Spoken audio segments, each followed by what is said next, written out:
একটা সূত্র মারফত যেটা জানা যাচ্ছে, 2011 সালে গ্রামীণ ব্যাংকের অপকর্ম অনিয়ম প্রকাশিত হওয়া শুরু হলে তিনি অন্য দেশে চলে যান এবং সেই দেশের থেকে তিনি সাহায্য চেয়েছিলেন। এই বিষয়টা যদি আমাদেরকে একটু বলেন। আপনি জানেন ডেমোক্রেট যে ক্লিনটন বা হিলারি ক্লিনটন, তাদের সাথে তার একটা সম্পর্ক ছিল এবং এই সম্পর্কের সূত্র ধরে কিন্তু উনি বেশ কিছু অপকর্ম করেছেন। আপনি হয়তো জানবেন যে উইকিলিক্সে কয়েকবার এই কথাগুলো এসেছে যে উনি কিভাবে হিলারি ক্লিনটন এবং ক্লিনটনের মাধ্যমে বাংলাদেশে বিভিন্ন ধরনের চাপ সৃষ্টি করেছিলেন। এবং আপনি হয়তো এটাও জানবেন যে ডক্টর মোহাম্মদ ইউনূস কিন্তু আপনার তখনকার হিলারি ক্লিনটন এবং ক্লিনটনের প্রভাব সৃষ্টি করে উনি কিন্তু ধরুন যে শেখ হাসিনা যে ছেলে সজীবদের জয়, উনাকেও নানাভাবে FBI এর মাধ্যমে নানাভাবে চাপ সৃষ্টি করতেন। এইটা ইতিমধ্যে নিউজে এসেছে, উইকিলিক্সে এসেছে। সো উনার কিন্তু এই বিষয়টা ছিল, উনি জানতেন কিভাবে প্রভাবশালী বন্ধুদের সাথে বন্ধুত্ব করে যারা দুর্বল তাদের সাথে প্রতারণা করা যায়। এই প্রতারণা উনি গ্রামীণ ব্যাংকের মাধ্যমে। এই গ্রামীণ ব্যাংকগুলোর কি অবস্থা? সেখান থেকে যারা গ্রামীণ ব্যাংকগুলো তো মূলত ঋণ দিয়ে থাকে বিভিন্ন ছোট ছোট কাজে উৎসাহিত করার জন্য গ্রামের মানুষকে, কৃষি ঋণ থেকে শুরু করে।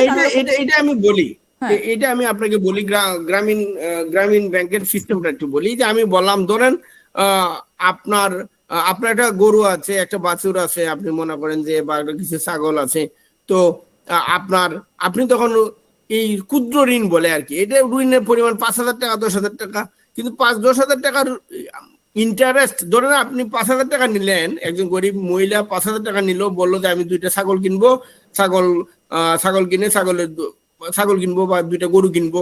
এইভাবে গরু ছাগল কেনার জন্য মানুষ মূলত এই গ্রামের মানুষ এই ঋণগুলা নিত। কিন্তু আপনি যদি ধরেন আপনি 2টা গরু কিনলেন গ্রামীণ ব্যাংকের লোন নিয়ে, এবং যদি আপনি সময় মতো সুদ না দিতে পারেন, এবং এগুলো ইন্টারেস্ট রেট, আপনি যদি না দিতে পারেন আপনার গরু তারা নিয়ে যাবে।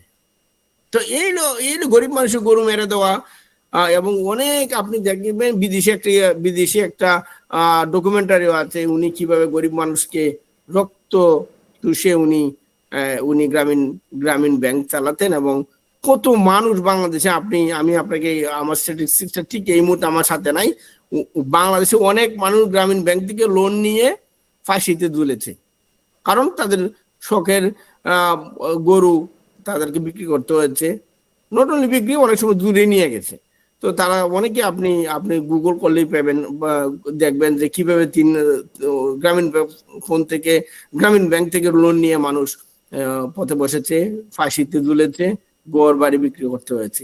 তো এইটা ওনার একটা রক্তচোষা যে মনোভাব উনি বাবার কাছ থেকে পেয়েছেন, কারণ উনি ছোটবেলা দেখেছেন কিভাবে ওনার বাবা গরিব। কতগুলো শাখা রয়েছে গোটা বাংলাদেশে গ্রামীণ ব্যাংকের?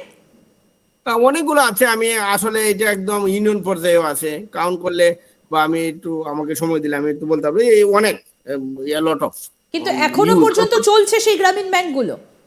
এখন তো গ্রামীণ ব্যাংকের রমরমা অবস্থা, বুঝছেন না বিষয়টা। এখন তো উনি কি, আপনি হয়তো একটা নিউজ দেখেছেন, গ্রামীণ ব্যাংকের অফিসারকে স্যার ডাকতে হবে, যদি স্যার না ডাকেন তাহলে আপনার নামে মামলা হয়ে যাবে। একটা নিউজ ভাইরাল হয়েছিল যে কোন একটা ইউনিয়ন পর্যায়ের একটা গ্রামীণ ব্যাংকের একটা অফিসে এক লোক গিয়েছিল, তখন ওইখানে যে কর্মচারী গ্রামীণ ব্যাংকের বলছিল যে আমাকে স্যার ডাকতে হবে, এখন আমরা ক্ষমতায়, আমার স্যার এখন প্রধান উপদেষ্টা, আমাকে স্যার ডাকতে হবে। তো এই হলো এদের একটা মানসিক চাপ। ওনারা কিন্তু প্রত্যেকটা ছোট ছোট ব্যাংকে, আপনি জানেন ব্যাংক সবসময় তার গ্রাহককে স্যার ডাকে, কিন্তু গ্রামীণ ব্যাংকের সিস্টেম উল্টা, আপনি ওনাদেরকে স্যার ডাকতে আপনার অবস্থা খারাপ হয়ে যাবে। যদি স্যার না ডাকেন আপনাকে লোন দিবে না, আর নানা ধরনের নির্যাতন। এখন তো আপনার পারলে মামলা লাগাই দিবে একটা। আর আপনি জানেন মামলা বাণিজ্য যখন বাংলাদেশের one of the profitable business in Bangladesh, এখন বাংলাদেশের বর্তমানে বাংলাদেশের সবচেয়ে বড় বাণিজ্য হলো মামলা বাণিজ্য। ধরেন আপনাকে গিয়ে বলবে আমাকে 1 লাখ টাকা দিবা, নাহলে তুমি কালকে একটা মামলায় ঢুকে যাবে। মানে যত রকমের খারাপ গুণ, যত রকমের খারাপ ভাবনা, সমস্ত কিছু এই লোকটার মাথায় আছে। একটা অডিও ফাঁস হয়েছিল 2013-14 সাল নাগাদ, একটা অডিও ফাঁস হয়েছিল যে সূত্র মারফত আমরা খবরগুলো পাচ্ছি, এবং সেখানে বলা হয়েছিল যে সেখানে বিএনপি এবং আওয়ামী লীগ বিরোধী যে দলগুলো তাদের সঙ্গে একটা গোপন বৈঠক হয় এবং সেই বৈঠক থেকে হাসিনা সরকারকে কিভাবে সরানো যায়, কিভাবে পতন হয়, তার একটা ছক কষা শুরু হয়েছিল। কিন্তু একটা প্রশ্ন দাদা, এই যে এই ছকগুলো কষা শুরু হয়েছিল, কোনোভাবেই কি আওয়ামী লীগের কাছে তার কোনো রকম খবর ছিল না? শেখ হাসিনা কি কিছুই জানতেন না? এইটা আসলে আমি যদি বলি, শেখ হাসিনা জানতেন না কথাটা ঠিক না।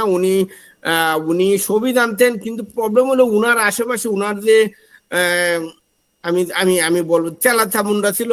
উনাকে হয়তো বোঝাতো যে সবকিছু আন্ডার কন্ট্রোল, কোনো সমস্যা নাই, টেনশনে কিছু নাই, ইউনূস সাহেব দৌড়ের উপরে আছে, আপনার কোনো টেনশনে কিছু নাই, আমরা সব দেখতেছি বিষয়টা। উনাকে একটা আমি আমি বলবো উনাকে একটা শ্যাডোর ভিতরে রেখে দেওয়া হয়েছিল যাতে উনি সব খবর না পায়। হ্যাঁ, এবং বাংলাদেশের গোয়েন্দা সংস্থাগুলো এমন ভাবে বিক্রি হয়ে গিয়েছিল ইউনূসের কাছে, আইএস এর কাছে, পাকিস্তানের কাছে, যে ওনারা সব খবর আপনার শেখ হাসিনার কাছে পৌঁছাতো না।